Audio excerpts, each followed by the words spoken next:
wabarakatuh. Perkenalkan, nama saya Fioni Putri Dunanda dengan nomor BP 19005220061. Nah, pada video kali ini saya akan membahas mengenai soal ujian tengah semester praktikum akuntansi keuangan menengah.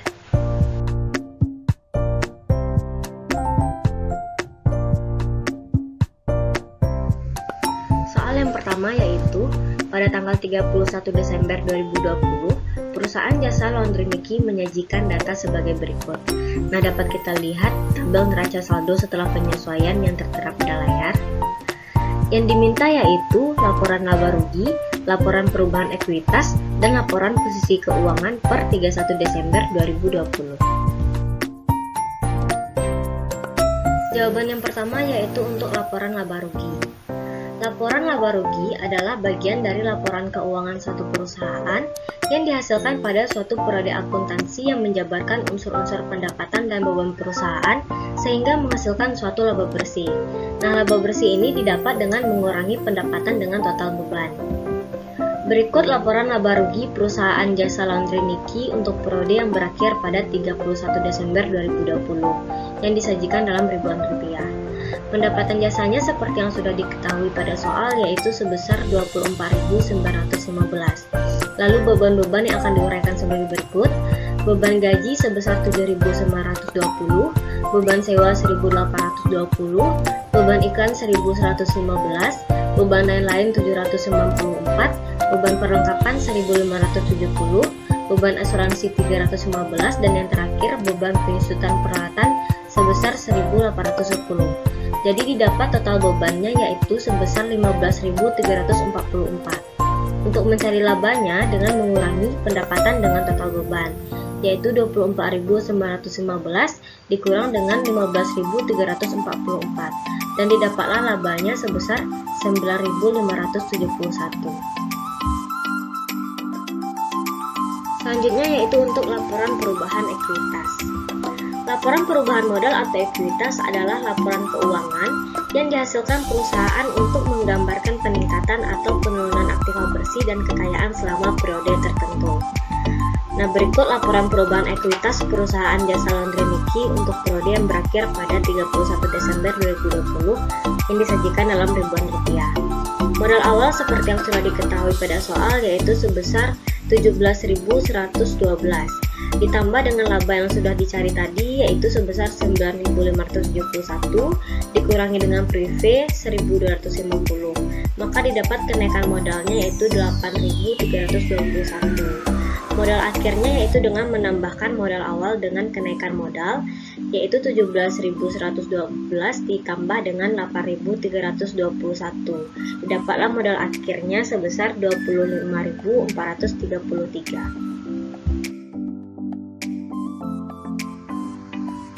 Kemudian untuk laporan posisi keuangan, perlu diingat bahwa pada laporan posisi keuangan ini kita menyajikan aset, liabilitas, serta ekuitas perusahaan. Berikut laporan posisi keuangan perusahaan jasa laundry Niki untuk periode yang berakhir pada 31 Desember 2020 yang disajikan dalam ribuan rupiah. Asetnya yaitu ada kas sebesar 1.218, perlengkapan 475, peralatan 27.600, dan akumulasi penyusunan peralatan 2.410. Didapatlah total asetnya sebesar 26.883. Lalu untuk liabilitas ada utang usaha sebesar 1.365 dan utang gaji sebesar 85. Didapatlah total liabilitasnya sebesar 1.450. Lalu untuk ekuitas, yaitu dari modal yang sudah kita cari tadi, didapat modal akhir yaitu sebesar 25.433. Didapatlah total liabilitas dan ekuitas sebesar 26.883. Perlu diperhatikan bahwa total aset dan total liabilitas dan ekuitas ini harus sama jumlahnya.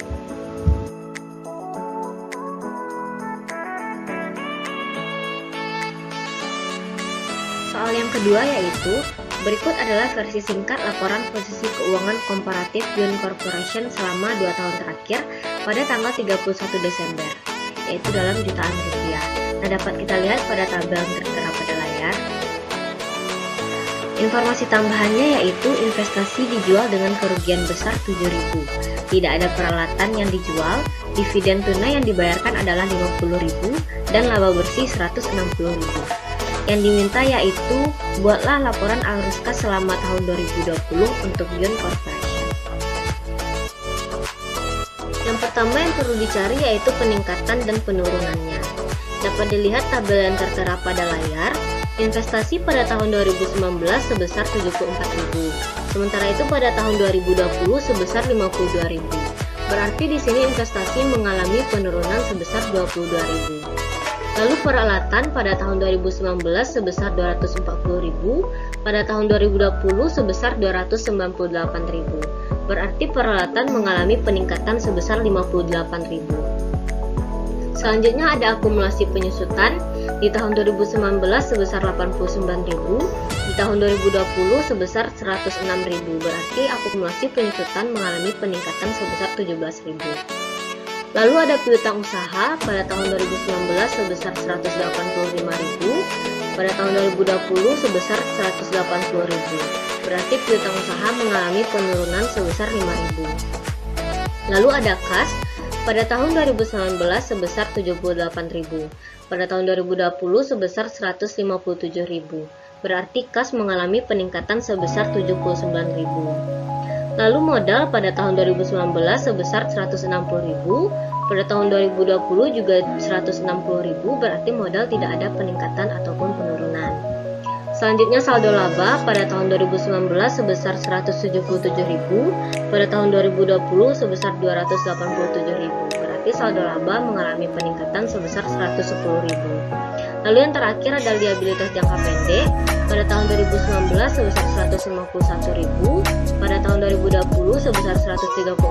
Berarti liabilitas jangka pendek mengalami penurunan sebesar 17.000.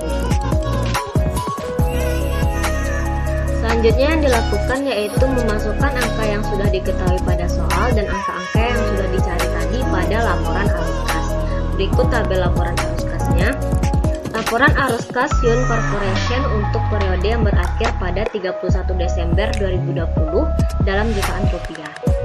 Arus kas dari aktivitas operasi yaitu yang pertama adalah laba bersih, seperti yang sudah diketahui pada soal bahwa laba bersihnya sebesar 160.000. Lalu ada penyesuaian rekonsiliasi laba bersih pada kas bersih yang ada pada aktivitas operasi. Di sini kita memasukkan angka-angka yang sudah dicari pada tabel peningkatan dan penurunan tadi. Yaitu yang pertama ada beban penyusutan sebesar 17.000, penurunan piutang sebesar 5.000, penurunan liabilitas jangka pendek sebesar 17.000. Jadi kas bersih dari aktivitas operasinya sebesar 5.000. Selanjutnya arus kas dari aktivitas investasi. Yang pertama ada pembelian peralatan sebesar 58.000, lalu investasi sebesar 22.000. Jadi kas bersih yang disediakan oleh aktivitas investasi sebesar 36.000. Selanjutnya ada arus kas dari aktivitas pendanaan, yaitu dividen sebesar 50.000. Jadi kas bersih dari aktivitas pendanaan sebesar 50.000. Kenaikan kas bersihnya adalah kita menjumlahkan seluruh arus kas, yaitu 160.000 ditambah 5.000 dikurang 36.000 dikurang 50.000. Dapat kenaikan kas bersihnya sebesar 79.000. Lalu ditambahkan dengan kas di awal tahun sebesar 78.000, didapatlah kas di akhir tahun sebesar 157.000.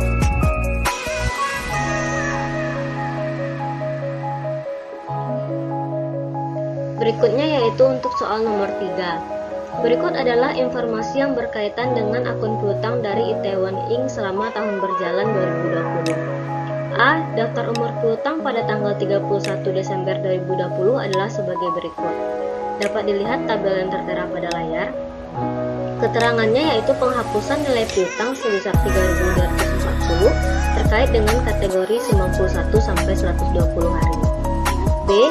Akun kontrol piutang memiliki saldo sebesar 372.400 pada tanggal 31 Desember 2020. C. Ada 2 jurnal yang dibuat pada akun beban piutang tak tertagih selama tahun berjalan.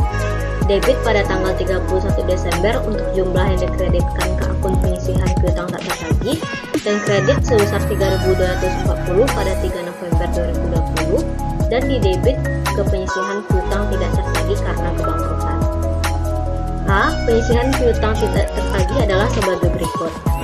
Dapat dilihat tabel penyisihan piutang tak tertagih. Lalu B. Saldo kredit terdapat pada piutang 60-90 hari sebesar 4.840 yang merupakan uang muka atas kontrak penjualan. Yang diminta yaitu dengan asumsi bahwa buku belum ditutup untuk tahun 2020, buatlah jurnal koreksi yang diperlukan. Jurnal koreksi yang pertama yaitu untuk penghapusan nilai piutang sebesar 3.240 yang terkait dengan kategori 91 sampai 120 hari. Jurnal koreksinya yaitu beban penyisihan piutang tak tertagih pada piutang sebesar 3.240. Lalu jurnal koreksi untuk saldo kredit terdapat pada piutang sebesar 4.840 yang merupakan uang muka atas kontrak penjualan. Jurnal koreksinya yaitu piutang pada uang muka kontrak penjualan sebesar 4.840. Dan yang ketiga, jurnal koreksi untuk piutang yang sebesar 3.700 dipastikan tidak dapat ditagih. Jurnal koreksinya yaitu cadangan kerugian piutang pada piutang sebesar 3.700.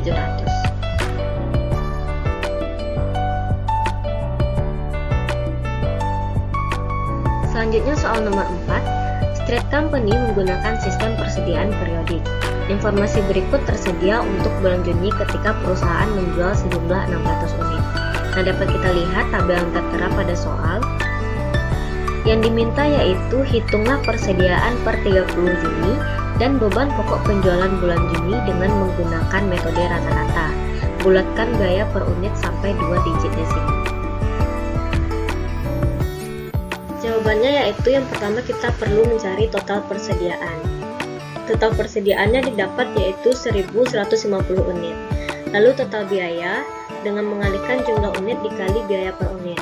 Didapat total biayanya $7.550. Selanjutnya mencari persediaan akhir yaitu total persediaan dikurang persediaan yang sudah terjual. Total persediaannya yaitu 1.150 dikurang persediaan yang sudah terjual yaitu 600 unit. Jadi persediaan akhirnya yaitu 550 unit.